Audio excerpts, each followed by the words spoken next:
বাবাকে নিয়ে বলতে গেলে যে আফসোসটার কথা না বললেই নয়, সেটা হচ্ছে কিভাবে বাবাকে নিয়ে থাকা একটা আফসোস আমাকে চিরকাল বয়ে বেড়াতে হবে। সেটা বাবার মৃত্যু। সেটা হচ্ছে তখন চিরদিনই তুমি আমার সুপারহিট এবং খুব হৈ হৈ করে চলছে।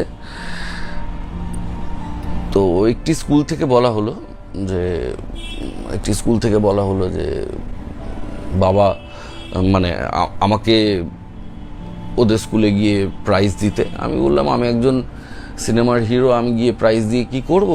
আমাদের দলকে নিয়ে যাও, নাটক করুক, আমি লাস্টে গিয়ে কিছু একটা করছি।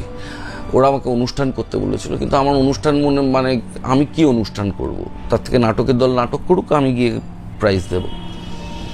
তো নাটকটা হচ্ছিল, আমি লোকাল থানাকে জিজ্ঞাসা করে পৌঁছই এবং তারপর স্কুলে ফোন করি যে নাটকটা শেষ হলে আমাকে জানাবে, আমি ঢুকবো।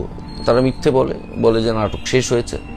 কিন্তু ঘটনাচক্রে তখন নাটকের লাস্ট সিন চলছিল এবং সেখানে অভিনয় করছিলেন শ্যামল জেঠু, বিজন ভট্টাচার্যের একজন আর্ডেন্ট স্টুডেন্ট, প্রচণ্ড সাংঘাতিক অভিনেতা, আমার দেখা স্টেজের অন্যতম শ্রেষ্ঠ অভিনেতা শ্যামল জেঠু এবং আমার বাবা। আমি গেলাম এবং দর্শক রাহুল এসেছে বলে নাটকটা পণ্ড করে দিল।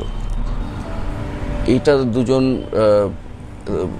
অর্ধ শতাব্দী নাটকের জন্য দিয়ে দেওয়া মানুষের পক্ষে কতটা হৃদয় বিদারক, তারা অবশ্যই আমার গর্বে গর্বিত, তাতে কোনো সন্দেহ নেই। কিন্তু নাটকের মতন জিনিস, নাটকের মতন জায়গাকে তারা যে শ্রদ্ধা এবং যে জায়গা দিয়ে রেখেছিলেন, সেই নাটকটা পণ্ড হয়ে যাওয়া যে তাদের পক্ষে কতটা হৃদয় বিদারক, এটা কাউকে বোঝানো সম্ভব নয়। এবং এটা ঘটনাচক্র বা যাই হোক, এর 4 দিনের মধ্যে শ্যামল জেঠু মারা যান এবং 7 দিনের মধ্যে বাবা কোমায় চলে যান এবং আলটিমেটলি বাবাও মারা যান।